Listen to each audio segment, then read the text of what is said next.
बड़ी खबर बांग्लादेश से सामने आ रही है, जहां एक तरफ तारिक रहमान की बांग्लादेश में एंट्री हुई है, वहीं एक और हिंदू की हत्या की खबर बांग्लादेश से सामने आ रही है। आपको बता दें, दीपू चंद्र दास की हत्या के बाद बांग्लादेश में एक और हत्या हुई है।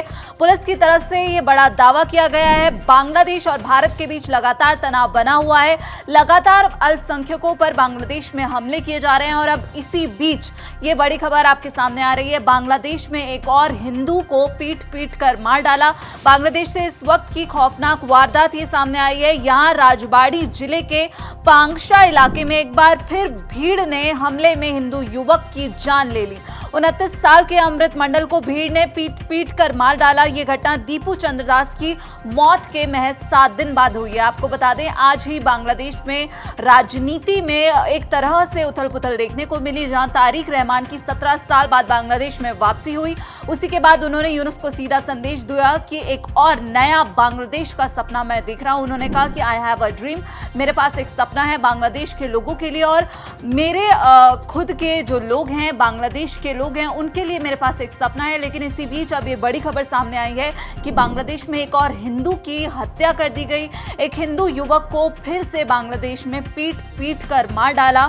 और इसी बीच यहाँ पर एक आ जा रहा है कि द डेली स्टार की खबर के अनुसार पुलिस ने बताया है कि जबरन वसूली के आरोप में भीड़ ने इस युवक को मार डाला और घटना बुधवार रात करीब 11 बजे काली मोहर यूनियन के हुसैन डांगा गांव में हुई है और मृतक अमृत मंडल उर्फ सम्राट इसी गांव में रहता था। वहीं आपको बता दें, इस मामले में पुलिस ने अमृत के साथ एक साथी जो है मोहम्मद सलीम, उसको गिरफ्तार कर लिया है।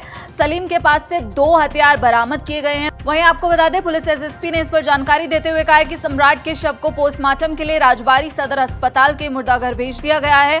और साथ ही अगर सम्राट के इतिहास की बात करें तो सम्राट पर गिरोह बनाकर जबरन वसूली करने का आरोप है। वहीं डेली स्टार की रिपोर्ट के मुताबिक जो स्थानीय लोग हैं, उन्होंने सम्राट पर एक आपराधिक गिरोह बनाने का आरोप लगाया। वो लंबे समय से जबरन वसूली और जो अन्य आपराधिक गतिविधियां हैं उनमें शामिल था। लगातार इस रिपोर्ट में यह दावा किया जा रहा है और भारत में लंबे समय तक छिपने के बाद वो हाल ही में बांग्लादेश लौटा था। अब सम्राट ने गांव के निवासी शाहिदुल इस्लाम से जबरन वसूली की रकम मांगी थी। कल रात सम्राट और उसके साथी शाहिदुल के घर पैसे लेने गए थे। जब घर वालों ने चिल्लाकर शोर मचाया तो स्थानीय लोग मौके पर पहुंचे और सम्राट की पिटाई कर दी और साथ ही उसके जो अन्य साथी हैं वो भागने में सफल रहे। तो इस वक्त की ये बड़ी खबर आपको बता दें बांग्लादेश से सामने आ रही है। बांग्लादेश और भारत के बीच जहां तनाव देखने को मिल रहा है, जहां चीजें अभी भी एक तरह से तनावपूर्ण बनी हुई हैं, उसी बीच तारिक रहमान की एंट्री होती है बांग्लादेश में, जिसके बाद ये कहा जा रहा है कि क्या अब बांग्लादेश के नए प्रधानमंत्री तारिक रहमान बनेंगे। उन्होंने एक बड़ा संदेश दिया कि जो भी बांग्लादेश में लोग रहते हैं उनकी सुरक्षा और उनको साथ लेकर अब ये बांग्लादेश चलने वाला है। बांग्लादेश अब एक नए रास्ते पर चलेगा। बांग्लादेश की कमान जो है वो युवा पीढ़ी के हाथ में होगी। लेकिन इसी बीच अब एक और हिंदू की जो निर्मम हत्या हुई है उस पर यह बड़ी खबर सामने आ रही है। इस पूरे मामले पर आप क्या कुछ सोचते हैं और अब आगे भारत और बांग्लादेश के बीच जो तनाव बना हुआ है, जो हिंदू युवक दीपू चंद्रदास की हत्या हुई, उसे लेकर भारत में अभी जो आक्रोश और जो उबाल है वो कम नहीं हुआ था। इसी बीच अब ये बड़ी खबर, एक और हिंदू युवक की हत्या, वो भी महज 7 दिनों में।